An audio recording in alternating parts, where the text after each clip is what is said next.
Bismillahirrahmanirrahim. Sahabat-sahabat yang dirahmati Allah, pernahkah kita kagum melihat seorang atlet yang begitu hebat, seorang musisi yang begitu piawai, atau bahkan seorang penghafal Al-Quran yang lancar tanpa celah? Kita sering berpikir betapa luar biasanya bakat mereka. Tapi tahukah kita, di balik kesuksesan itu, ada satu kunci yang sederhana namun luar biasa. Satu hal yang membuat mereka mencapai puncak kehebatan dan yang sama bisa membawa kita pada kemuliaan di hadapan Allah. Kunci itu adalah istiqamah, konsistensi, keteguhan. Malam ini, mari kita gali lebih dalam rahasia keajaiban istiqamah, sebuah kebiasaan kecil yang mampu membuka pintu keberkahan besar dari Sang Pencipta. Bismillahirrahmanirrahim. Assalamualaikum warahmatullahi wabarakatuh. Alhamdulillahirabbil alamin. Hamdan katsiran tayyiban mubarakan fih kama yuhibbu rabbuna wa yarda. Asyhadu an la ilaha illallah wahdahu la syarikalah wa asyhadu anna Muhammadan abduhu wa rasuluh la nabiyya ba'dah.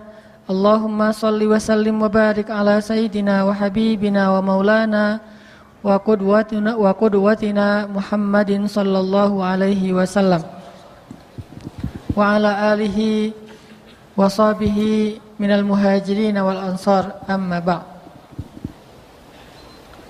Maaf. Cek. Teman-teman yang dirahmati Allah Subhanahu wa taala,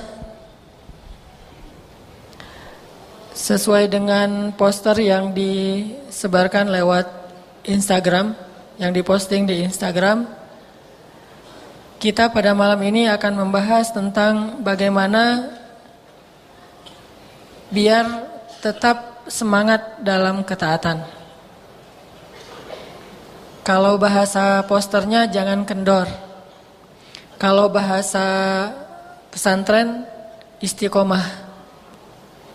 Kalau dalam bahasa pesantren istiqomah. Kenapa materi ini penting? Karena kalau kita pakai analogi kehidupan sehari-hari, sesuatu itu baru ada hasilnya kalau kita lakukan dengan istiqomah, dengan dawam. Apapun itu. Kalau kita pengen bisa sesuatu, pengen expert, pengen ahli dalam satu bidang, itu nggak akan bisa ujuk-ujuk kayak mimpi gitu. Tiba-tiba saya jadi seorang pembalap, tiba-tiba saya jadi seorang atlet, tiba-tiba saya jadi seorang pro gitu, nggak bisa. Atau mungkin kita punya semangat, cuman nggak bertahan lama. Kayak kita pengen jadi pro dalam main musik, jadi gitaris paling keren gitu ya. Semua trik kita keluarin bisa gitu. Yang rock, atau bahkan mungkin main gitarnya tuh yang ekstrim gitu. Yang kadang-kadang gitarnya ditaruh di belakang, jadi main di belakang gitu ya. Saya pernah nonton tuh di YouTube tentang gitaris jalanan yang luar biasa kemampuan gitarnya. Kalau nggak salah di Italia. Itu main gitarnya tuh menurut saya mah kayak orang pakai mistik gitu. Sampai kayaknya berasa di hatinya tuh agak aneh. Jadi mendengar dia main gitar itu kayak disihir. Nah ini jadi jago kayak gitu tuh, main gitarnya tuh udah luar biasa sampai menghayati banget. Kenapa? Karena dia tidak melakukannya dalam waktu sehari dua hari. Mungkin dari sejak dia kecil udah main gitar. Atau orang main organ, main piano gitu sampai bisa sambil loncat-loncat, atau dia nggak ngelihat, lancar banget. Kita mah main lagu Indonesia Raya aja kadang-kadang jadi fals gitu kan ya. Gara-gara nggak ahli. Kok bisa dia seperti itu? Karena dia latihannya dalam waktu yang cukup lama, istiqomah. Begitu juga kalau kita mau ahli di bidang apapun, termasuk baca Al-Quran. Kita ngafal Quran nih, pengen 30 juz. Lagi semangat, soalnya baru ketemu dengan seorang hafiz kayak kemarin Syekh Mahmud yang hafal Al-Quran sejak usia 14 tahun. Semangat pengen ngafal Quran kayak beliau. Datang ke masjid, hafal Quran, sehari bisa 2 lembar, 3 lembar, sampai 5 juz, udah gitu kendor. Maka yang 5 juz tadi, setelah kita tinggalkan 1 bulan, 2 bulan, jadi 0 lagi tuh. Gak jadi, kalau kita gak istiqomah. Tapi kalau kita istiqomah, satu hal yang sepele, asal kita istiqomahin, itu bisa jadi sesuatu. Kayak orang rajin tahajud. Orang kalau rajin tahajud istiqomah jadi apa? Jadi ada tanda sujud di jidatnya. Wah, itu rajin istiqomah sujud tuh. Cuman bisa juga sih, nggak harus kayak gitu-gitu amat, nggak harus setahun 2 tahun sujud. Ya udah kita pakai cara instan aja. Ketika kita sujud kita gosok-gosok gitu. Mungkin akan ada juga. Pas orang lihat, pas kita ketemu orang kita mah gini aja. Nunjukin kalau kita tuh ahli sujud. Kenapa lo gitu-gitu aja? Enggak sih, gatal di sini nih. Kamu nggak ngomong apa-apa? Apa emangnya? Kamu nggak ngeliat di sini nih? Akhirnya ujung-ujungnya terus terang gitu, pengen dipuji karena dia ahli sujud. Tapi tetap tidak akan sempurna seperti orang yang istiqomah. Mau pakai cara pintas, instan, yang gimana pun juga nggak akan pernah sama dengan hasil orang yang istiqomah. Makanya sampai Nabi SAW mengatakan sesungguhnya amal yang paling disukai Allah itu apa? Amal yang istiqomah walaupun cuma sedikit. Amal yang paling disukai Allah itu istiqomah walaupun cuma sedikit. Dan istiqomah ini punya banyak keajaiban. Selain memang akan menghasilkan sesuatu, istiqomah itu Allah berkahi. Bahkan Allah saking sayangnya kepada orang yang istiqomah, kalau dia sesekali meninggalkan kebaikan itu, Allah tetap mencatat dia melakukan kebaikan. Contoh teman-teman misalnya rajin tadi sholat berjamaah di masjid. Istiqomah nih, sholat berjamaah di masjid. Atau ta'lim, setiap Rabu tuh pergi ke masjid TSM atau Al-Latif ta'lim. Istiqomah udah 1 tahun, 2 tahun. Dan udah terlihat bahwa memang itu jadwal rutin dia. Itu udah menjadi lifestyle dia, udah menjadi kebiasaan dia. Udah istiqomah gitu, udah melekat. Sesekali gak bisa datang karena mungkin sakit, karena mungkin ada hajat yang lain, ada darurat. Maka Allah Subhanahu wa ta'ala tetap mencatat kita melakukan kebaikan itu. Kalau kita rajin tahajud, sesekali nggak bangun gara-gara capek banget mungkin habis pulang dari luar kota atau pas sakit, maka malam itu kita dicatat tetap melaksanakan tahajud. Ini keajaiban istiqomah. Kalau kita rajin baca Al-Quran 1 juz 1 hari, selama beberapa tahun, sesekali kita baca Al-Qurannya kurang dari 1 juz, maka tetap dicatat dia telah bertilawah 1 juz hari itu. Ini keajaiban dari istiqomah. Dan selain memang menghasilkan sesuatu, makin lancar baca Qur'annya, makin banyak ilmunya kalau rajin ta'lim, makin dekat sama Allah terasa di hatinya kalau rajin tahajud. Begitu juga dalam kehidupan kita sehari-hari. Kalau kita ngelakuin sesuatu walaupun sepele, kalau istiqomah terus menerus, pasti bisa. Tidak ada yang gak bisa dengan seizin Allah Subhanahu Wa Taala jika kita melakukan dengan istiqomah. Makanya banyak hal-hal yang luar biasa, mungkin kita bilang itu talent gitu ya, bakat seseorang yang bisa melakukan hal-hal yang unik gitu. Kenapa bisa melakukan hal-hal yang kayaknya mustahil dilakukan orang lain? Karena dia melakukannya tuh dalam waktu yang sangat lama.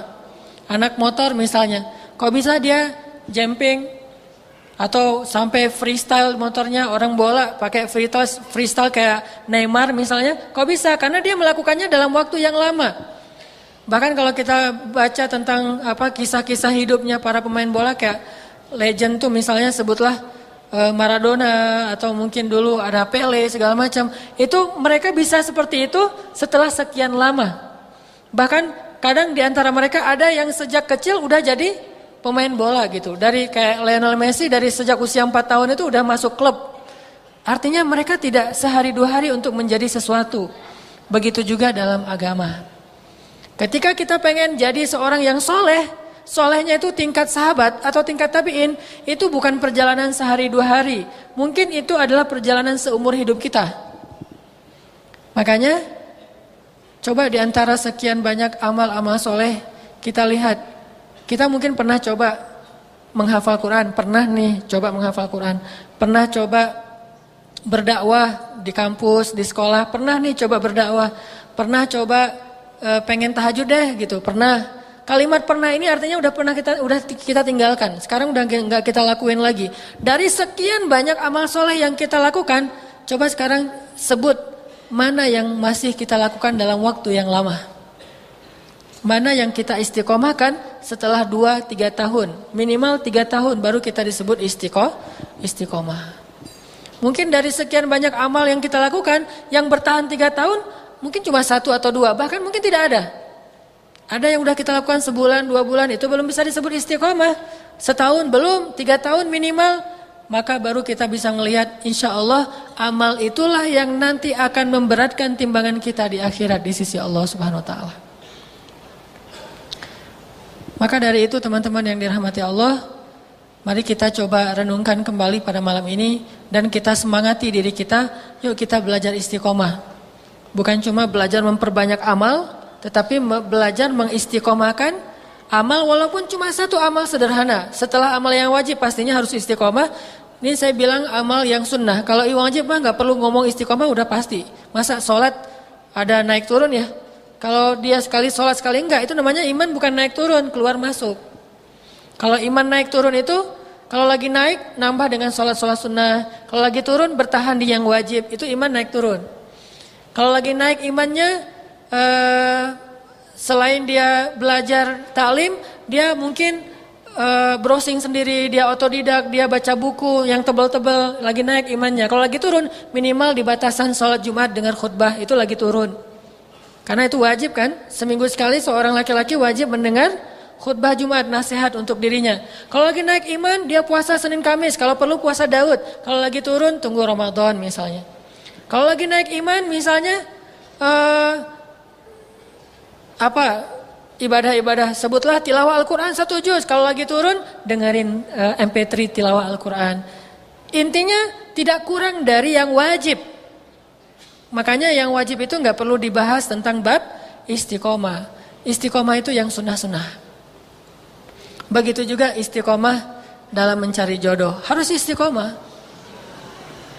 Dan itu kayaknya fardu ain. Kalau yang tadi mungkin sunnah ya. Kalau ini fardu ain. Ditolak, cari lagi. Ditolak, cari lagi aja terus. Atau ditolak, datang lagi. Ditolak, datang lagi. Sampai dia ngelihat wajah kita itu jadi kayak horor gitu. Di blok nomor kita ganti nomor. Wah, pantang menyerah ya. Semangat 45. Nomornya di blok, gak bisa telepon lagi. Ganti nomor. Pura-pura SMS nyasar lah, apalah. Wah, terus aja berusaha. Semaksimal yang kita bisa. Baru tertutup pintunya. Kalau dia sudah diakadkan dengan orang lain, saya terima nikahnya. Berarti pupus harapannya. Kalau belum itu maka nggak ada menyerah, istiqomah, dan saya yakin pasti berhasil. Coba targetkan seorang cewek yang kayaknya nih levelnya level selebriti. Kayaknya bukan saya banget, tapi kan nggak masalah kan, banyak tuh postingan di Instagram seorang kakek nikah sama gadis yang cantik gitu kan ya. Kayak mustahil gitu. Tapi si kakek itu bisa kayak gitu karena dia istiqomah. Seumur hidup dia ngejar cewek yang dia sukai, ternyata setelah usianya 60 tahun baru dapat, kan istiqomah kan. Cari aja pokoknya yang paling tinggi standarnya. Setelah itu fastaqim, kemudian istiqomahlah. Saya yakin insya Allah akan ada hasil. Kalaupun gak hasil seperti yang persis kayak gitu, tapi ya agak-agak mirip-mirip gitulah. Insya Allah gak akan jauh dari yang kita targetkan. Istiqomah aja, sama kayak analogi orang nabung. Nabung sehari mungkin cuma Rp1.000, 1 koin gitu. Tapi kalau istiqomah selama 2 tahun, 3 tahun, kan menghasilkan sesuatu. Bisa beli sesuatu yang berharga. Karena memang dia istiqomah. Daripada orang nabung 200.000, udah gitu berhentinya setahun. Ya udah 200.000 aja. Dibandingkan orang yang 1.000 selama 1 tahun. Berapa tuh? 360 ribuan. Ketimbang orang yang nabung 10.000. Setelah sebulan hilang gitu. Jadinya berapa? Cuma 300.000. Masih mending yang istiqomah 1.000. Enggak memberatkan tapi ada hasil. Ini udah ngeberatin enggak ada hasil. Begitu kaidah atau sunnatullah dalam kehidupan kita. Makanya coba kita muhasabah malam ini sekalian memotivasi diri. Amal kita itu yang banyak, alhamdulillah sekarang udah mulai nambah amal-amal soleh. Mana sih yang kita istiqomahin di antara amal-amal yang sunnah? Karena dengan amal itulah nanti kita akan dibangkitkan. فَمَنْ يَعْمَلْ مِثْقَالَ ذَرَّةٍ خَيْرًا يَرَهُ. Barang siapa yang beramal, ya'mal itu dalam bentuk kalau bahasa Arab fi'lul mudhari. Kalau bahasa Inggrisnya tuh present continuous tense. Yang terus menerus. فَمَنْ يَعْمَلْ, Artinya mudhari itu dilakukan secara terus-menerus. Misqala dzarrah, walaupun cuma sekecil zarrah. Artinya ada amalan sepele banget, tetapi di sisi Allah nilainya besar. Kenapa? Karena ya'mal, terus-menerus dilakukan. Sepele gitu. Cari amalan yang sepele yang paling mudah, tapi kita istiqomahin. Contoh misalnya salam. Assalamualaikum, ketemu orang. Assalamualaikum. Setiap ketemu orang itu ngasih salam. Cuman kalau di teks kadang-kadang bikin orang agak-agak berat ya. Assalamualaikum warahmatullahi wabarakatuh, panjang gitu. Orang lagi nyetir kan susah jawabnya waalaikumsalam warahmatullahi wabarakatuh. Akhirnya WRWB gitu kan. Atau ASS misalnya. Atau kalau yang lebih tepat sebetulnya jangan ASS atau WRWB. Tulis saja salam.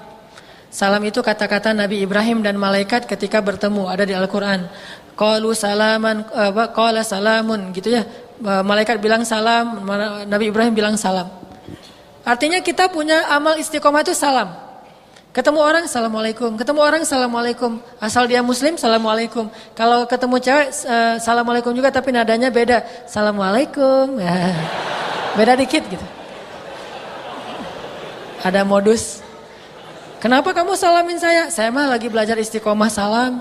Jadi terus jalan atau dia udah punya istri ketemu orang assalamualaikum. Kenapa kamu salamin dia? Kan saya lagi istiqomah. Semuanya disalamin. Kalau perlu broadcastnya assalamualaikum dikirim ke 300 orang assalamualaikum supaya dibalas dengan 300 kebaikan. Kayak kan saya pernah cerita ada seorang sahabat disalamin sama Nabi. Assalamualaikum kata Nabi. Waalaikumsalam. Terus Nabi karena nggak dengar jawaban assalamualaikum warahmatullah. Waalaikumsalam warahmatullah. Nabi ulangi lagi assalamualaikum warahmatullahi wabarakatuh. Waalaikumsalam warahmatullahi wabarakatuh. Nabi karena nggak dengar jawaban pulang, dikejar sama dia. Ya Rasul kenapa pulang? Saya nggak dengar jawaban. Saya kira nggak ada orang. Kata dia saya menjawab balasan salammu ya Rasul. Kenapa saya nggak dengar? Karena saya pelankan suara supaya engkau mengulang lagi salam. Mengulang lagi. Saya berharap semakin banyak engkau mengulang salam, semakin banyak kebaikan untuk saya. Lihat cerdasnya sahabat. Jadi kalau ada seorang laki-laki yang soleh, misalnya ustadz atau siapa, datang ke rumah kita, assalamualaikum gitu. Waalaikumsalam. Jangan dijawab jelas-jelas. Atau kalau ngirimnya pakai WA gitu, assalamualaikum, kita jawabnya titik-titik-titik gitu. Kenapa jawabnya titik-titik-titik? Biar ustadznya ngebales lagi. Soalnya saya jawab ustadz, cuma nggak ditulis. Waalaikumsalam ustadz, cuma nggak ditulis. Tulisannya titik-titik-titik. Atau read doang gitu. Sampai orangnya agak-agak penasaran gitu, kenapa ada masalah apa ya saya dengan dia? Diulangi lagi assalamualaikum, jawabannya emoticon senyum gitu, atau big hug. Oh bahaya itu. Intinya adalah istiqomahin satu amalan yang sepele aja, salam, senyum. Senyum itu kan kata Nabi, la tahqiranna minal ma'rufi syai'a walau antalqa akhaka biwajhin taliq. Janganlah kalian meremehkan amalan walaupun sekecil apapun, meski hanya dengan bertemu saudaramu dengan wajah yang berseri-seri. Itu amalan loh. Hadis riwayat Muslim. Artinya sekedar berwajah yang berseri-seri doang, tersenyum ketika ketemu seseorang, itu kalau kita jaga, itu amalan yang sesuatu. Itu benar-benar bisa menjadi pemberat timbangan kita. Cuma senyum aja ketemu seseorang. Ketemu orang, hey gimana, assalamualaikum. Seru orangnya tuh, wah asik gitu ya. Bukan orangnya karena memang ngelihat, wah nih kayaknya nih kurang nyunah nih. Diam-diam aja gitu. Setiap ngelihat orang, wah ini kurang soleh. Wah ini kayaknya orangnya baru taubat. Ah ini mah anak baru di hijrah mah. Saya mah udah lama, hijrah udah 10 tahun. Alhamdulillah dia mah anak baru. Jadi kita bully aja. Enggak, setiap ketemu orang, senyum. Ketemu orang senyum. Senyum dong amalannya tuh. Nggak usah sedekah, nggak usah umroh, nggak usah hafal Quran 30 juz. Coba jaga senyum doang, itu udah sesuatu. Ini karena istiqomah. Kenapa? Karena kata Allah, فَمَنْ يَعْمَلْ مِثْقَالَ ذَرَّةٍ خَيْرًا يَرَهُ. Artinya seseorang itu dibangkitkan sesuai dengan amal yang dia istiqomahkan. Nanti kita bangkit tuh. Kan kata Allah di ayat yang di surat yang sama, yauma idzi yasdurun nasu ashtatan. Apa arti ashtatan? Ashtatan itu artinya berkelompok-kelompok. Jadi pada hari itu di Arafah, di Padang Mahsyar, manusia itu akan dikelompok-kelompokkan. Mirip seperti Padang Arafah, ada orang Indonesia, ada orang Arab, ada orang Eropa. Kan di Arafah mah tendanya beda-beda ya.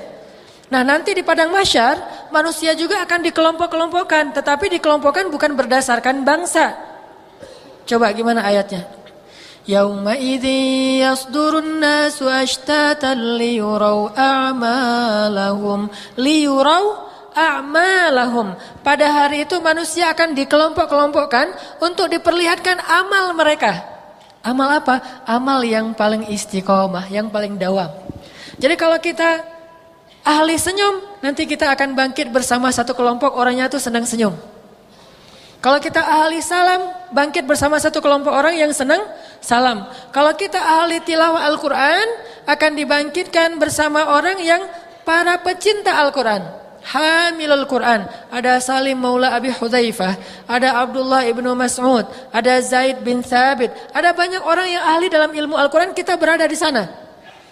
Kalau kita istiqomahnya adalah suka ngomongin orang, suka ngomporin orang, nanti akan dibangkitkan bersama Ummu Jamil, tabbat yada abi lahabi wa tab. Nanti ada ayat wa imra'atuhu hammalatal hatab. Hammalah itu artinya senangnya itu ngomporin orang. Sehingga nanti bangkitnya bersama hammalatul hatab seperti Ummu Jamil, istrinya Abu Lahab. Kalau kita durhaka sama suami, nanti bangkitnya bersama istri Nabi. Begitu bangkit, lihat sebelah, siapa ini teh? Saya mah istri Nabi. Wah, Masya Allah, Nabi siapa? Nabi Lut. Wah, bahaya. Ternyata istri Nabi Lut. Dan apa kerjaan istri Nabi Lut? Ya gitu deh. Kerjaannya itu menghubung-hubungkan orang. Menghubungkan antara dia ada cowok keren nih, siapa yang mau, itu kerjaan dia. Begitu datang malaikat, kalau nggak salah 3 orang malaikat datang kepada Nabi Lut dengan wujud laki-laki yang sempurna, istri Nabi Lut langsung broadcast. Ada cowok keren lah di rumah saya, ayo kalian kalau pengen lihat ini harganya spesial. Datang tuh cowok-cowok banyak ngelihat mana cowok-cowok keren. Pas ngelihat, wah keren banget tuh, langsung dilelang sama istri Nabi Lut. Berapa? 1 juta. Ini mah spesial, nggak ada di negeri kita. Jarang banget ada di Italia. Di Italia aja kalah, orang Italia aja kalah. Bayangin Del Piero gitu, orang pemain bola yang keren Italia itu kalah sama malaikat yang turun dari langit. Sampai saking kerennya malaikat bisa dibilang itu seperti perempuan. Kayak artis Korea gitu deh. Cowok tapi mirip-mirip cewek gitu kan, saking kerennya gitu kan ya. Sampai Nabi Lut mengatakan sesungguhnya mereka adalah putri-putri saya. Dan mereka percaya kalau itu perempuan. Saking bening. Nah artinya kalau dia seorang istri yang durhaka kepada suami, pas bangkit kenalan dengan siapa? Saya mah istri Nabi. Nabi yang mana? Nabi Nuh. Nah ini kan sama aja dengan istri Nabi Lut. Kenalan lagi, kamu siapa? Saya ayah Nabi. Ayah Nabi yang mana? Ayah Nabi Ibrahim. Azar. Kenapa kerjaannya adalah menyuruh orang untuk menyembah berhala. Dia memfitnah manusia dengan aliran sesat. Jadi kerjanya tuh bikin aliran-aliran sesat.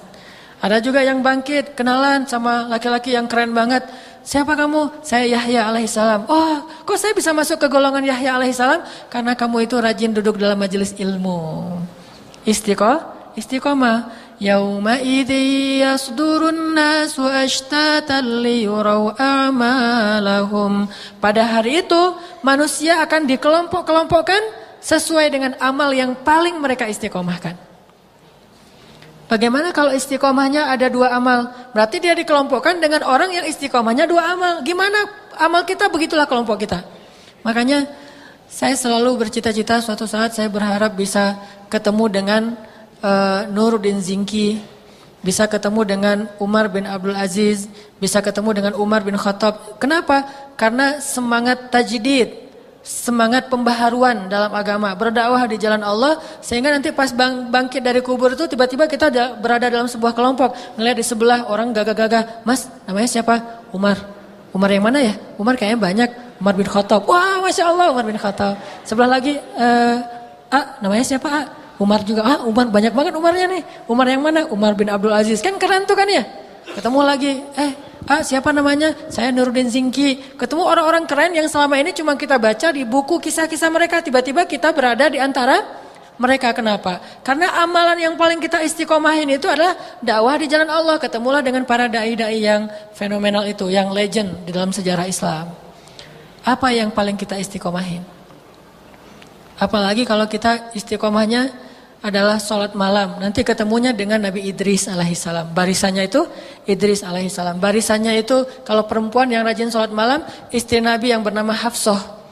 Qawwamah, sawwamah. Qawwamah artinya orang yang selalu sholat malam. Sawwamah orang yang selalu berpuasa, puasa sunnah seperti puasa Senin dan Kamis. Sehingga nanti bangkitnya bersama qawwamah, sawwamah. Cewek yang rajin sholat malam dan rajin puasa sunnah. Coba kita tilawah Al-Quran tentang ayat istiqomah. Teman-teman bisa lihat di surat Fussilat. Surat Fussilat itu surat 41. Ini keutamaan istiqomah ya. Surat Fussilat, surat 41 ayat 30. Surat Fussilat surat 41 ayat 30. A'udzu billahi minasy syaithanir rajim. Mangga.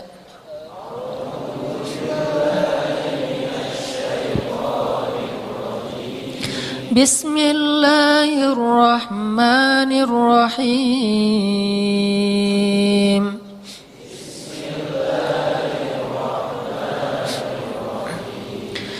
Innal ladzina qalu rabbuna Allah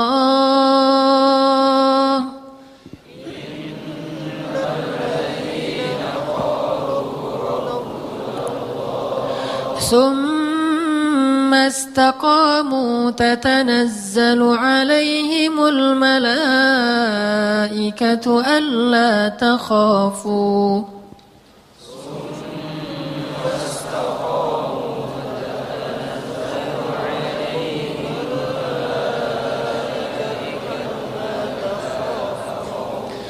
ألا تخافوا ولا تحزنوا وأبشروا بالجنة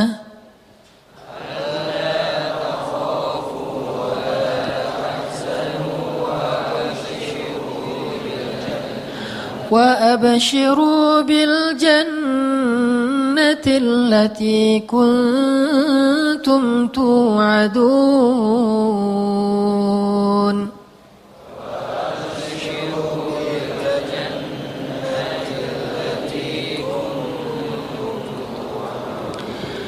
نحن أولياؤكم في الحياة الدنيا وفي الآخرة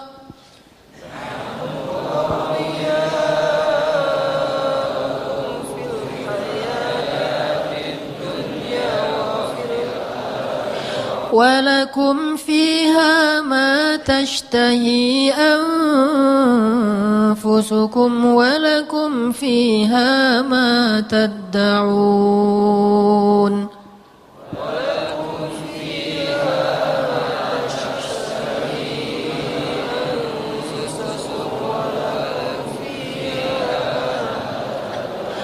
نزلا من غفور رحيم.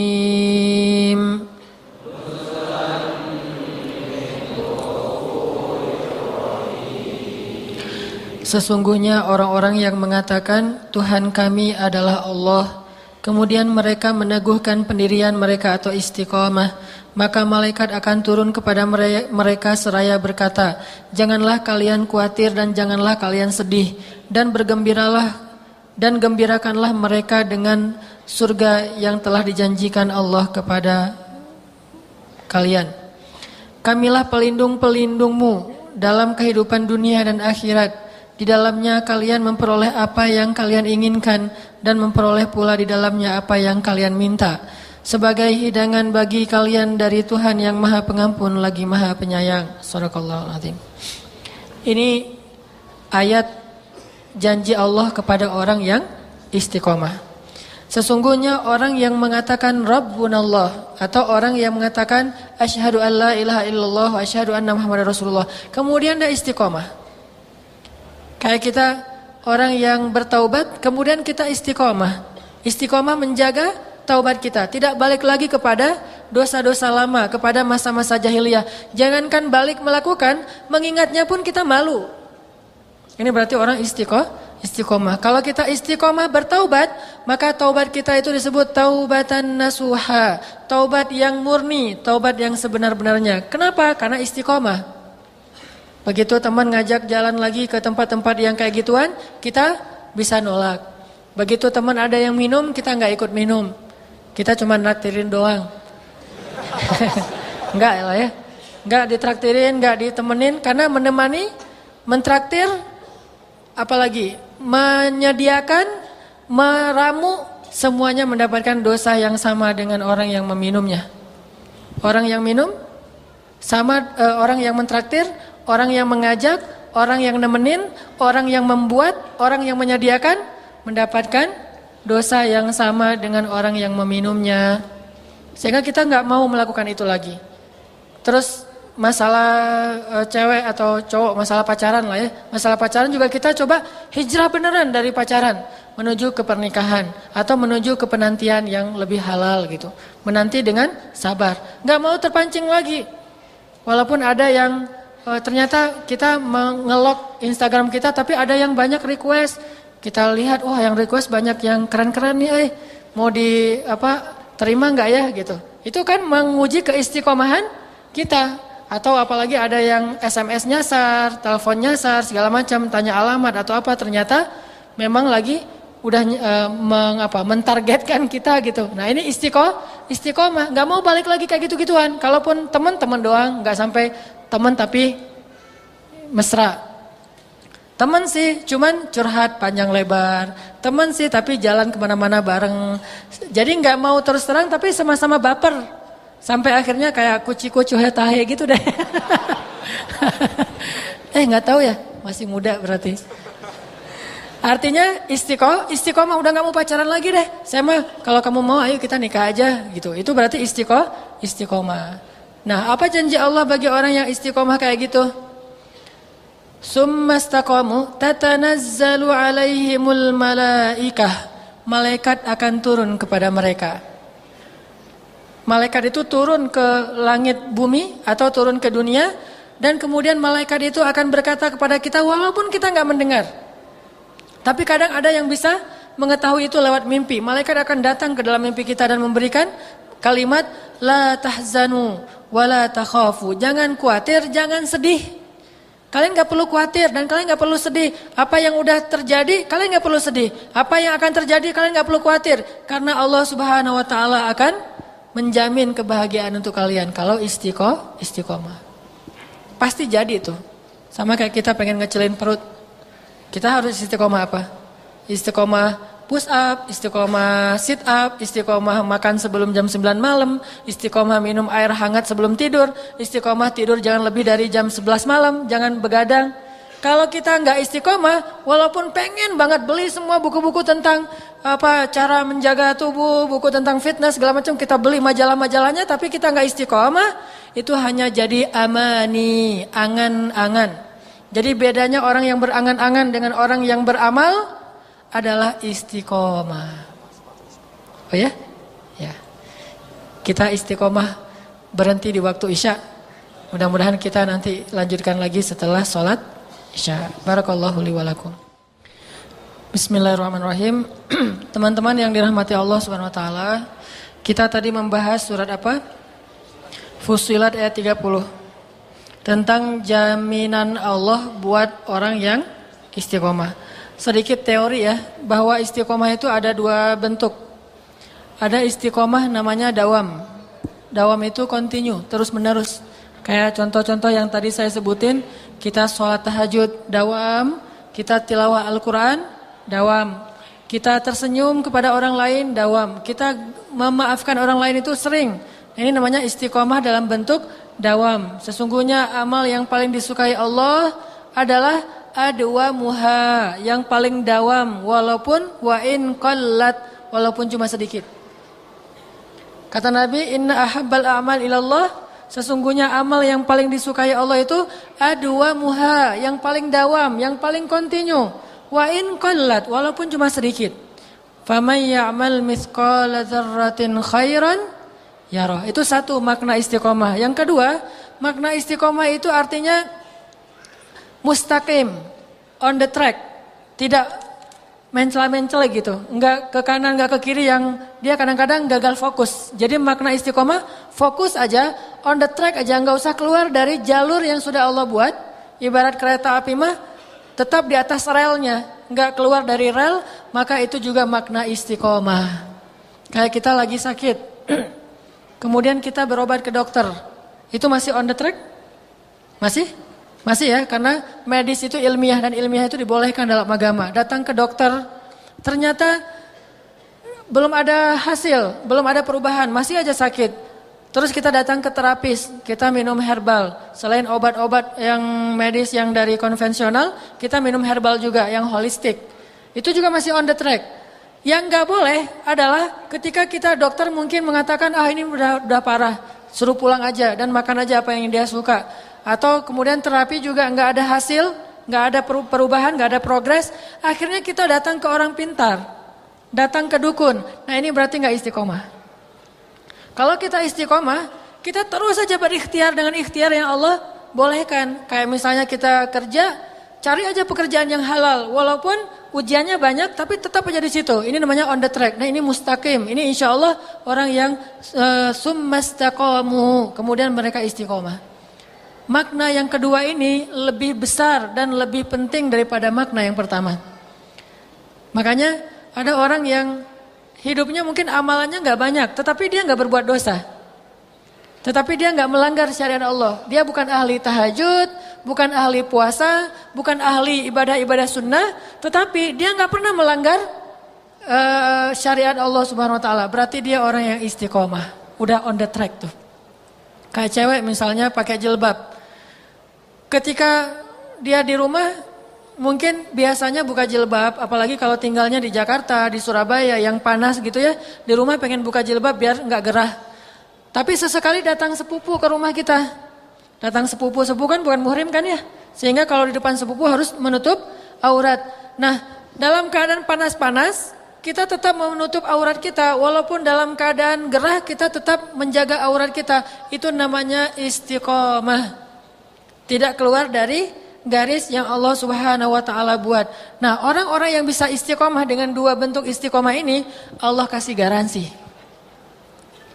Allah kasih garansi, Allah kasih jaminan, Allah kasih janji. Apa janji Allah? Pasti dia akan sukses. Kata Allah, gak usah khawatir dengan janji Allah. Alla takhafu wa la tahzanu, nahnu awliyaukum fil hayatid dunya wa fil akhirah. Jangan khawatir, kamilah penolong kalian di dunia dan di akhirat. Itu janji Allah SWT. Kalau kita baca ayat tadi, Allah bilang, la takhafu wa la tahzanu. Jangan khawatir, jangan sedih. Kamilah awliyaukum, penolong-penolong kalian di dunia dan di akhirat. Allah pasti tolong. Apapun masalah kita, jangan pernah terpeleset. Apapun ujian dalam hidup kita, jangan pernah melenceng, jangan belok arah, jangan apalagi sampai U-turn gitu ya, balik lagi ke masa jahiliyah. Jangan, tetap aja istiqomah. Maka Allah mengatakan, nahnu awliyaukum, kami pasti akan menolong kalian. Itu garansi dijamin oleh Allah SWT. Sehingga kita belajar yakin sama jaminan Allah itu lebih daripada kita yakin kepada hukum gravitasi. Ini saya tanya ke teman-teman, kalau saya lempar batu ke atas, kira-kira batu itu akan gimana? Jatuh ke bawah? Yakin? Berapa persen yakinnya? 100%. Berarti nggak mungkin batu itu ngambang gitu ya. Saya lempar ke atas, di bumi tapi ya, bukan di bulan. Di bumi saya lempar batu ke atas. Apakah batu itu akan jatuh ke bawah?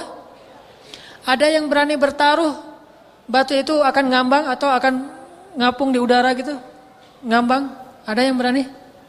Sekarang saya tanya, siapa yang mau bertaruh 100 juta bahwa batu yang saya lemparkan itu akan jatuh ke bawah? Ada yang berani bertaruh 100 juta? Kalau dia jatuh ke bawah nanti yang bertaruh itu akan dapat 200 juta. Berani? Tapi kalau nggak jatuh ke bawah, 100 juta itu hilang. Berani nggak? Nih, mic ya. Ada yang berani bertaruh? Kalau mic ini jatuh ke bawah, berarti dia dapat 200 juta. Kalau nggak jatuh ke bawah, 100 juta dia tuh hilang. Ada yang berani? Atau pakai handphone taruhannya deh. Ada yang bawa iPhone 6? Atau ada yang 7 ya? 7 apa 6 sih? 7. Ada yang bawa Samsung Note 7? Udah ditarik ya? Ya udah, ada yang bawa Samsung Note 5 aja gitu. Atau apapun dah. Handphone yang harganya di atas 5 juta. Kasih ke sini. Terus kita taruhan nih. Kalau saya lemparkan mic ini, kalau dia jatuh ke bawah berarti teman-teman dapat 2 handphone yang serupa dengan itu. Kalau nggak jatuh ke bawah, handphonenya diambil. Berani nggak bertaruh? Nggak berani ya? Berarti Anda meyakini saya sebagai seorang magician. Saya mah bukan magician, saya mah bukan tukang sulap, beneran gitu. Artinya kita yakin banget bahwa kalau kita lempar batu, batu itu akan jatuh ke bawah. Nggak ada cerita batu itu akan ngambang kecuali pakai sihir atau pakai magic. Kita yakin banget batu itu akan jatuh ke bawah. Harusnya kita yakin kepada Allah lebih daripada kita yakin kepada gaya gravitasi, kepada hukum alam, kepada batu yang jatuh ke bawah. Karena sesungguhnya batu yang jatuh ke bawah itu pasti menurut hukum ilmiah. Tapi hukum ilmiah itu di tangan Allah Subhanahu wa taala. Masih bisa ditaklukkan dengan hukum magic. Hukum ilmiah itu batu kalau dilempar ke atas akan jatuh ke bawah, tapi dia masih bisa dirubah dengan magic, dengan sihir, nggak jatuh ke bawah, dia ngambang di atas gitu. Tapi walaupun itu kita masih yakin yang namanya batu kalau dilempar ke atas itu pasti jatuh ke bawah. Kenapa kita nggak yakin kepada Allah Subhanahu Wa Taala yang kekuasaannya itu tidak ditaklukkan oleh apapun, oleh magic nggak bisa, oleh sihir nggak bisa, oleh ilmiah nggak bisa, oleh apapun khurafat nggak bisa, oleh mitos nggak bisa. Hukum Allah lebih mutlak dan janji Allah itu lebih pasti daripada batu yang jatuh ke bawah, lebih pasti. Sehingga kalau teman-teman ada masalah, istiqomahlah. Kok masih kuat sih dengan istiqomah? Soalnya saya yakin sama janji Allah. Nahnu awliya'ukum fil hayati dunya wa fil akhirah. Kami akan menolong kalian di dunia dan di akhirat. Saya yakin sama janji Allah. Tapi kan gitu. Nggak ada tapi. Pokoknya saya yakin. Seperti kamu yakin kalau batu itu dilempar akan jatuh ke bawah. Saya kasih analogi lain. Real Madrid datang ke Indonesia. Terus main bola lawan klub anak-anak taklim hari Rabu. Nih kita semua di sini nih bikin kesebelasan. Kita pilih di antara kita di sini. Kebetulan di sini mungkin nggak ada anak Persib, nggak ada atlet-atlet pro lah ya. Kita yang biasa-biasa aja main bola di jalan gitu. Kita bikin kesebelasan lawan Real Madrid yang udah mungkin juara Eropa gitu. Kira-kira kalau ada taruhan, kita mau bertaruh megang siapa? Megang Real Madrid? Yakin? Saya loh kipernya. Saya doain gak akan masuk. Begitu si Cristiano Ronaldo deketin, tak sumpahin loh. Enggak berani kan? Enggak. Bertaruh ke siapa? Real Madrid ya? Berani bertaruh pakai apa? Ini lawan anak-anak Rabu nih, anak-anak taklim Rabu. Kira-kira teman-teman kalau misalnya kita lawan Real Madrid, terus ada taruhan, megang Real Madrid, berani pakai apa? Pakai Avanza berani? 100 juta? Siap insya Allah 100 juta? Hah? Masih ragu? Oh berarti masih kemungkinan kita menang gitu ya lawan Real Madrid ya? Gak ada kemungkinan menang lawan Real Madrid mah. Gimana pun kita berdoa tahajud gitu. Kecuali dengan seizin Allah ya. Kalau hanya mengandalkan hukum ilmiah itu gak mungkin kita menang. Kecuali tiba-tiba Cristiano Ronaldo jadi diare, kemudian Benzema tiba-tiba demam, panas dingin. Wah kenapa ini kena penyakit semua? Mungkin. Tapi kalau normalnya, ilmiahnya gak mungkin anak-anak taklim Rabu mengalahkan Real Madrid kalau Real Madrid mainnya serius. Sehingga kita berani bertaruh. Avanza saya taruhin. Judi gitu. Karena saya pasti akan dapat 2 Avanza. Seharusnya kita berani bertaruh tentang masa depan kita dan naruh pilihan kita tuh di Allah. Kenapa kita nggak berani bertaruh untuk Allah? Ini masa depan nih saya pertaruhkan nih. Kalau saya nggak pacaran, apakah saya tetap akan bisa menikah? Taruh aja taruhannya sama Allah. Allah bilang, siapa yang istiqomah, kami tolong dia. Aduh, kalau saya putusin, ntar dia sama yang lain gimana ya? Nggak usah khawatir, udah aja pertaruhkan masa depan kita sama Allah. Nanti kita akan bilang, untung dulu saya putusin. Untung dulu saya putusin. Itu pengalaman pribadi. Untung dulu saya diputusin. Bukan putusin. Untung saya dulu diputusin. Kalau nggak diputusin, saya mungkin nggak ketemu dengan istri saya yang sekarang, yang bidadari saya banget.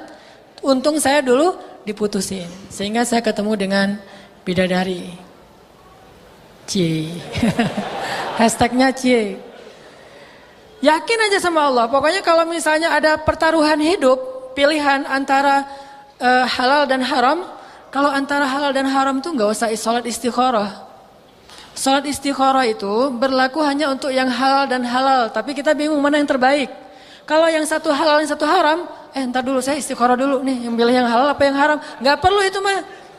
Kalau halal haram udah aja pilih yang halal. Antara benar dan salah pilih yang benar. Nggak perlu istikharah. Ntar dulu ya saya mau tanya ke Ustadz dulu.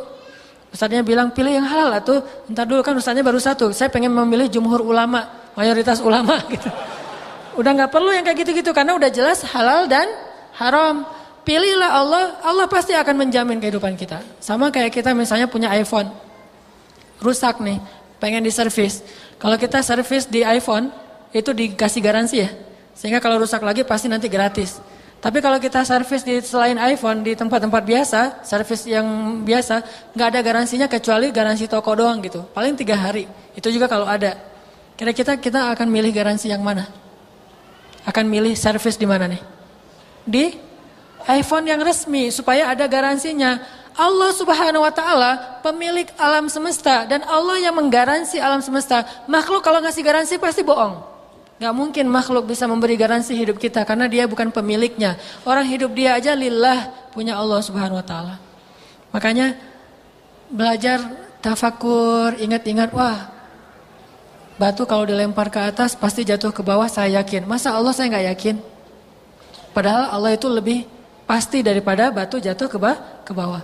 Real Madrid kalau lawan satu klub biasa, saya pegang Real Madrid. Masa saya nggak pegang Allah tentang taruhan hidup saya? Karena Allah itu punya track record yang jauh lebih keren daripada Real Madrid. Kenapa kita pegang Real Madrid? Karena dia selama ini kita lihat track recordnya itu selalu menang ya.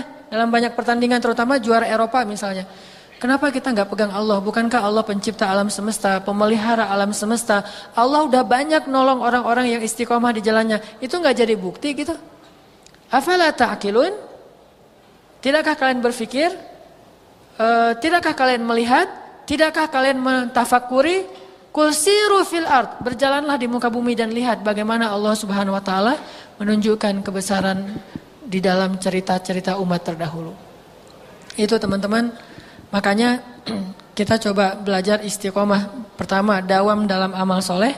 Yang kedua, on the track. Jangan keluar dari jalur. Selama jalur itu masih diridhoi Allah, kita terus saja. Gak usah khawatir. Karena track itu pasti akan membawa kita kepada ridho Allah dan kemenangan di sisi Allah Subhanahu wa taala. Masih ingat dengan kisah Ibu Musa?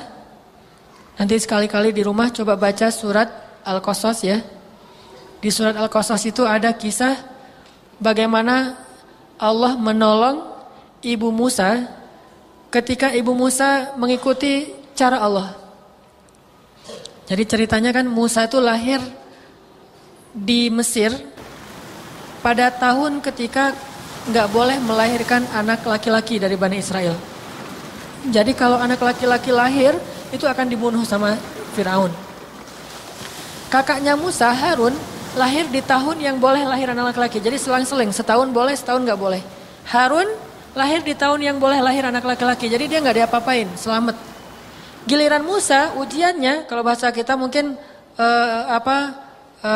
nasibnya adalah dia lahir di tahun nggak boleh melahirkan anak laki-laki. Itu apesnya Musa.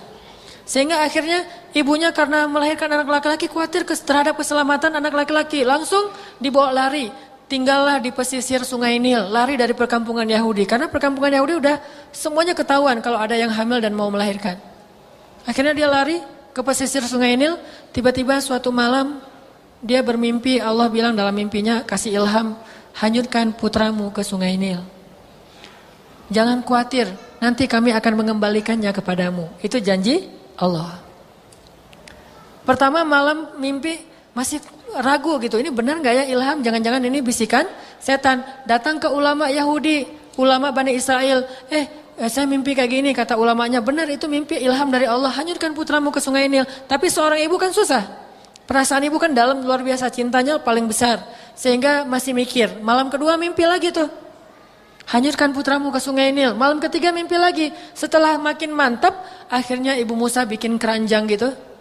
Bikin keranjang, terus Musa ditaruh di dalamnya, ditutup, dihanyutkan ke Sungai Nil, tapi diikat pakai tali. Tes dulu gitu. Trial dan error gitu ya. Jadi trial dulu. Dihanyutkan, ditarik lagi, masuk air nggak ya? Oh ternyata nggak masuk air. Hanyutin lagi, ditarik lagi. Oh ternyata nggak masuk air. Akhirnya dihanyutkan, udah dilepas talinya. Begitu dihanyutkan, Sungai Nil itu kan panjang banget ya, melintasi dua negara, Mesir dan Sudan, dua negara.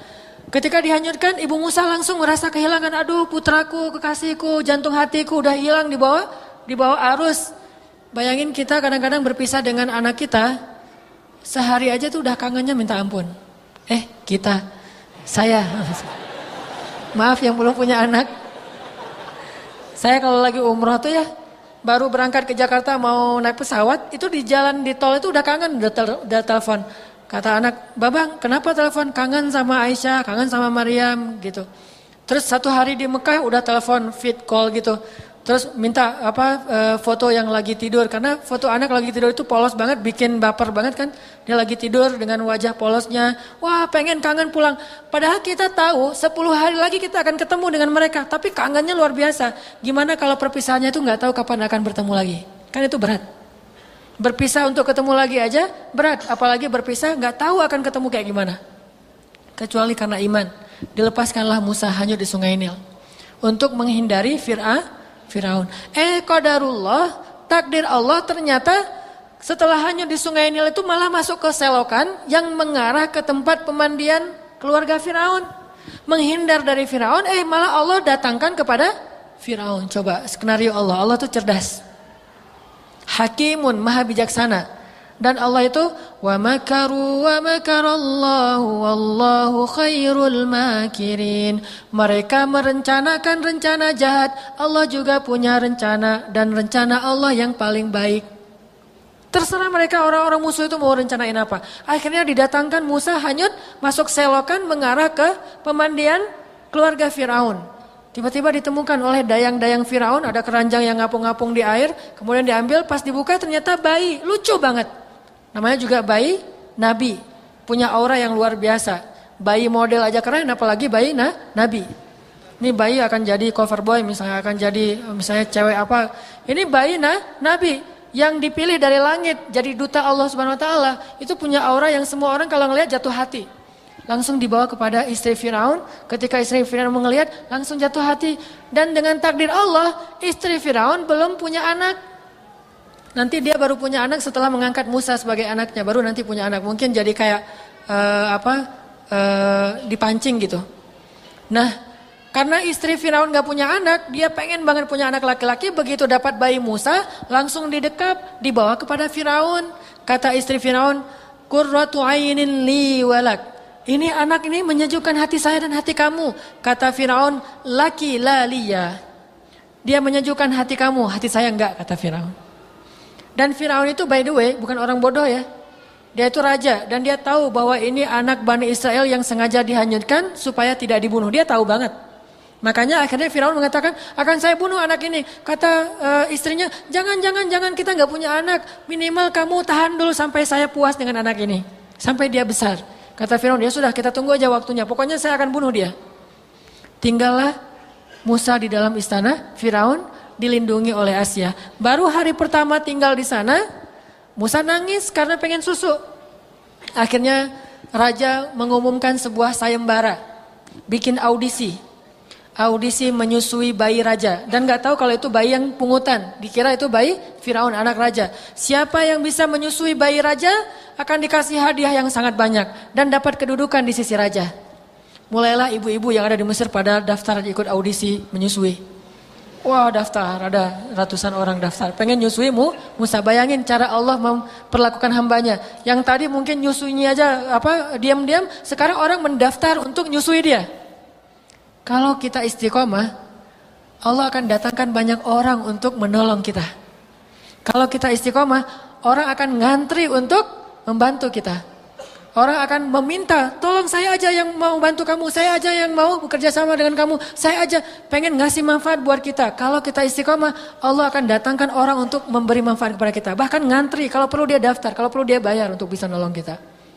Kalau kita istiqomah. Akhirnya ibu-ibu pada ngantri.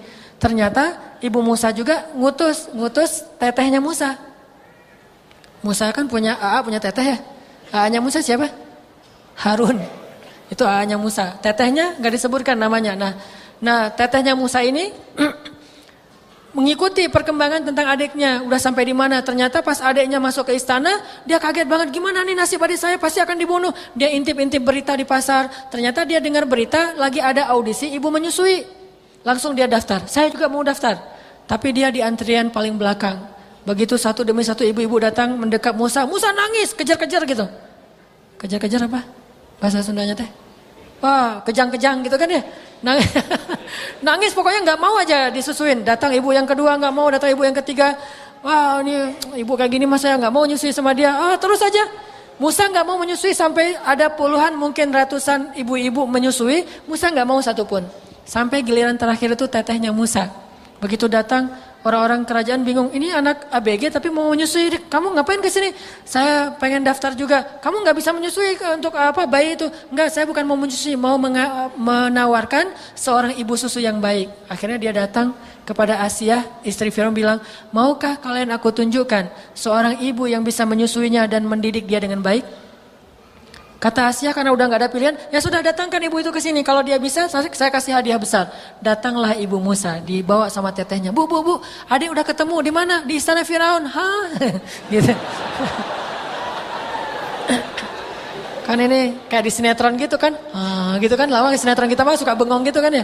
Bengong dulu ada beberapa detik gitu bengong kalau di sinetron teh. Wah, di istana Firaun diapain? Enggak, lagi mau nunggu ibu susu dan tidak ada yang mau disusui oleh Musa. Makanya ibu datang, mudah-mudahan ibu bisa menyusui adik. Datang ibu Musa. Datang Asia nanya, ibu dari mana? Dari Garut. Wah, jauh ya perjalanannya. Gimana keadaannya di sana? Alhamdulillah, sekarang bantuannya banyak. Alhamdulillah ya. Dari pemuda hijrah, ya barakallah ya teman-teman pemuda hijrah, kampanye dikit lah, iklan. Balik lagi, tadi sampai di mana? Sampai Garut ya. Nah, udah gitu ditanya sama Asia, ibu dari mana? Dari negeri, sesuatu negeri gitu. Udah dibawalah Musa, didekap oleh ibu Musa sambil menangis, disusui, mau ternyata, gimana gak mau ibunya sendiri kan? Begitu bisa disusui, Asia langsung jatuh hati kepada ibu Musa. Dan memperlakukan keluarga Musa seperti keluarga istana. Langsung dikasih hadiah emas yang sangat banyak. Kata Asia, wah ibu, bawalah keluargamu semuanya tinggallah di istana. Mudah-mudahan ibu bisa menyusui anak saya dan mendidik anak saya. Dia gak tahu kalau itu ibunya sendiri. Sehingga sejak saat itu, Musa, tetehnya Musa, AA-nya Musa, abahnya Musa, maknya Musa, semuanya tinggal di istana. Coba bayangin. Sekarang saya mau tanya, bayangin kalau ibu Musa gak istiqomah, gak mau ngikutin track yang Allah buat, maka mungkin Musa seumur hidupnya dalam keadaan buronan. Ya kalau gak ketemu, gimana kalau ketemu? Akhirnya dibunuh. Tapi karena ibu Musa itu mengikuti track yang Allah buat, mengikuti cara Allah, walaupun cara itu terlihat di awalnya itu ngeri gitu, gak masuk akal. Tapi gak usah khawatir, itu hanya awalnya. Karena endingnya Allah jamin nahnu auliyaukum, kami pelindung kalian, gak usah khawatir. Banyak dari kehidupan kita tuh kayak gitu. Di awalnya kalau kita ikut cara Allah, aduh kayaknya susah penghasilannya cuma sedikit. Sedangkan yang syubhat itu penghasilannya besar. Itu emang kelihatannya awal kayak gitu. Tapi yakinlah endingnya, nanti closingnya pasti akan nahnu auliyaukum, kamilah yang akan menolong kalian. Sehingga istaqim kata Nabi. Innal ladzina qalu rabbunallah summastaqamu. Orang-orang yang mengatakan Rabb kami adalah Allah, kemudian dia istiqomah di jalan Allah. Nahnu awliyaukum fil hayatid dunya wa fil akhirah. Itu yang kita baca di dalam surat Al-Qasas. Sama kayak cerita yang saya berkali-kali omongin, cerita Siti Hajar. Itu gara-gara istiqomah. Maka teman-teman, mudah-mudahan kita bisa istiqomah di jalan Allah Subhanahu wa taala. Kalau kita sebagai anak muda istiqomah dalam ketaatan, istiqomah untuk menjaga diri dari dosa. Kalau kita sebagai seorang pekerja istiqomah mencari rezeki yang halal. Kalau kita sebagai seorang perempuan istiqomah menutup aurat. Kalau kita sebagai seorang anak istiqomah berbakti sama orang tua. Gimana pun kita mungkin bete sama orang tua kita. Kadang-kadang orang tua mungkin perangainya macam-macam, apalagi yang udah lanjut usia, istiqomah aja, tetap berbuat baik kepada orang tua. Istiqomah tersenyum, istiqomah memaafkan. Siapapun yang istiqomah, janji Allah Subhanahu wa taala adalah pertolongan dan kemenangan. Itu yang kita ingat, pasti itu. Gak mungkin meleset. Mudah-mudahan ini bermanfaat. Marilah kita tutup dengan sama-sama berdoa kepada Allah Subhanahu wa taala. Salah satu di antara doa istiqomah itu adalah ya muqallibal qulub tsabbit qalbi ala dinik. Ya musarrifal qulub sarrif qalbi ila ta'atik. Rabbana la tuzigh qulubana ba'da idh hadaitana. A'udzu billahi minasy syaithanir rajim. Bismillahirrahmanirrahim. Alhamdulillahi hamdan katsiran tayyiban mubarakan fih. Ya Rabbana lakal hamdu kama yanbaghi li jalali wajhikal karim. Li jalali wajhikal karim wa 'azimi sultanik. Allahumma salli wa sallim wa barik ala sayyidina Muhammad wa ala alihi wa sahbihi ajma'in. Ya muqallibal qulub, ya muqallibal qulub, ya muqallibal qulub, tsabbit qulubana ala dinik. Ya musarrifal qulub sarrif qulubana ila ta'atik. Rabbana la tuzigh qulubana ba'da idh hadaytana. Rabbana la tuzigh qulubana ba'da idh hadaytana. Rabbana la tuzigh qulubana ba'da idh hadaytana. Wa hab lana min ladunka rahmah innaka antal wahhab. ربنا اجعلنا مقيم الصلاة ومن ذرياتنا ربنا وتقبل دعاء. اللهم حبب إلينا الإيمان وزينه في قلوبنا وكره إلينا الكفر والفسوق والعصيان واجعلنا من الراشدين. ربنا إنا نسألك رضاك والجنة ونعوذ بك من سخطك والنار. ونعوذ بك من سخطك والنار.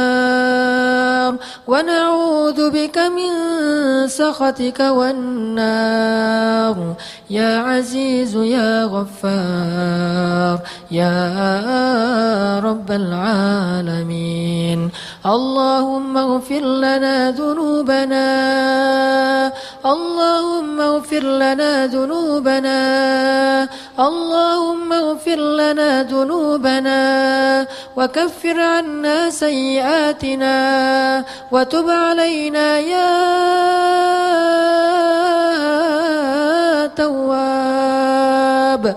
وتب علينا يا تواب. تب علينا توبة نصوحا يا غفار يا غفور يا رب العالمين. يا الله يا أرحم الراحمين. Wahai Tuhan pencipta alam semesta, wahai Allah yang telah mempergilirkan malam dan siang, yang telah menetapkan matahari yang terbit di timur dan terbenam di barat, yang telah menjadikan semua itu terjadi setiap hari secara terus-menerus. Semua yang ada di langit dan di bumi bertasbih kepadamu dalam sunnah dan sistem yang telah Engkau tetapkan, ya Allah. Kami tidak pernah melihat matahari terbit di barat dan terbenam di timur kecuali kiamat, ya Allah. Kami yakin semuanya bertasbih dan mengikuti cara-cara yang telah Engkau tetapkan bagi mereka, ya Allah. Maka kami memohon kepadamu, ya Allah, tundukkanlah hati kami agar kami seperti mentari yang selalu mengikuti jalur yang telah Engkau buat, ya Allah, yang selalu terbit di timur dan terbenam di barat.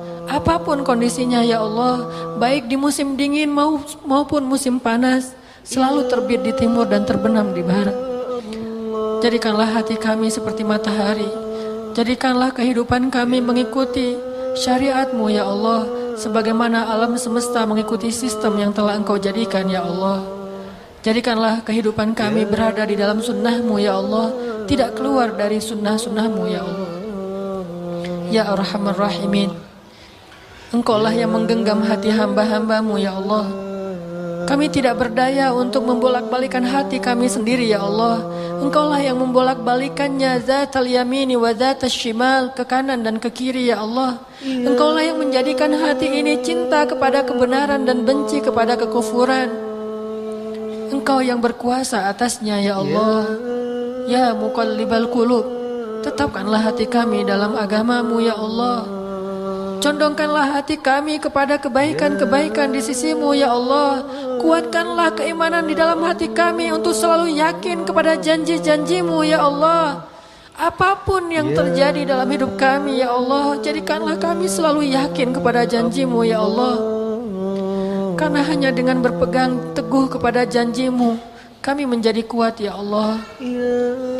Sesungguhnya Engkau berfirman di dalam Al-Quran, Ya ayyuhalladzina amanu ittaqullaha haqqa tuqatih wa la tamutunna illa wa antum muslimun wa'tasimu bihablillah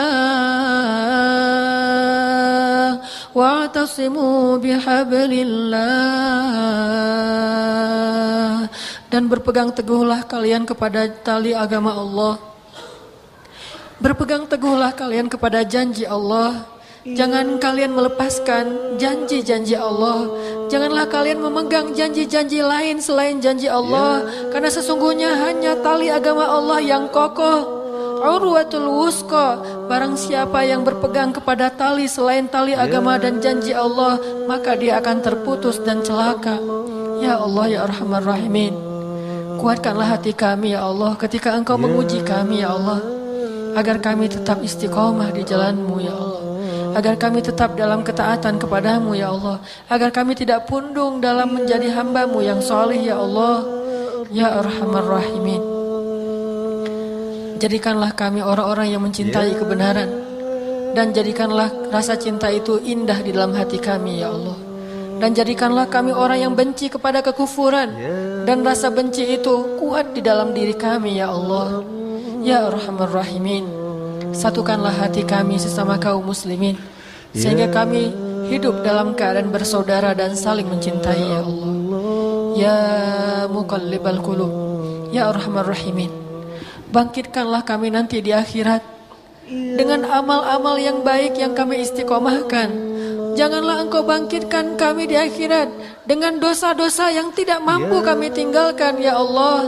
Janganlah Engkau bangkitkan kami di akhirat sebagai orang-orang yang celaka karena kami durhaka kepada orang tua kami, ya Allah. Janganlah Engkau bangkitkan kami di akhirat sebagai orang-orang yang banyak meninggalkan sholat, ya Allah. Kami sadar, ya Allah, mungkin kami lebih istiqomah untuk telat sholat daripada istiqomah berjamaah, ya Allah. Janganlah Engkau bangkitkan kami nanti di akhirat sebagai orang-orang yang buta, karena kami senantiasa menolak nasihat-nasihat yang baik dan kami istiqomah dengan penolakan itu, ya Allah. Bangkitkanlah kami dengan ibadah-ibadah kami, ya Allah. Bangkitkanlah kami sebagai orang yang jujur. Bangkitkanlah kami sebagai orang yang ahli Al-Quran. Bangkitkanlah kami sebagai ahli ilmu. Bangkitkanlah kami sebagai anak muda yang tumbuh dalam ketaatan. Bangkitkanlah kami sebagai orang yang hatinya terikat dengan masjid. Bangkitkanlah kami sebagai orang-orang yang selalu ikhlas di jalan-Mu, ya Allah. Kadang kami menjadi lemah ketika ada seseorang yang berbuat salah kepada kami, sehingga membuat kami berpikir kembali untuk melakukan kebaikan baginya. Istiqomahkanlah kami, ya Allah. Sadarkanlah kami bahwa kami tidak berbuat kebaikan untuk dipuji. Kami tidak berbuat kebaikan untuk mendapat manfaat dari manusia. Kami tidak berbuat kebaikan untuk pamrih. Kami tidak berbuat kebaikan untuk dunia. Kami berakad berbuat kebaikan karena menginginkan kebaikan dari-Mu, ya Allah. Dan Engkau tidak pernah ingkar janji, ya Allah. Ya Rabbana, atina fid dunya hasanah wa fil akhirati hasanah wa qina adzabannar. Subhana rabbika rabbil izzati amma yasifun. Wassalatu wassalamu alal mursalin walhamdulillahi rabbil alamin. Wassalamualaikum warahmatullahi wabarakatuh.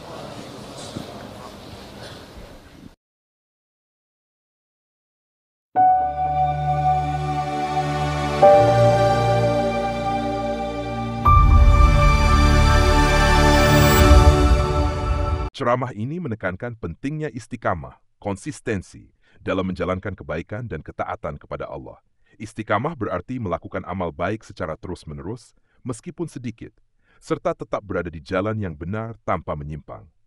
Orang yang istiqamah dijanjikan pertolongan dan keberkahan oleh Allah, seperti yang disebutkan dalam Al-Quran Surat Fussilat ayat 30. Amal yang dilakukan dengan konsisten akan membawa hasil yang lebih baik dibandingkan usaha besar namun hanya sesaat. Ceramah ini juga menekankan bahwa keyakinan kepada janji Allah harus lebih kuat daripada keyakinan pada hal-hal duniawi, dan bahwa kesabaran dalam menghadapi ujian hidup serta konsistensi dalam berbuat baik akan membawa kebahagiaan dunia dan akhirat.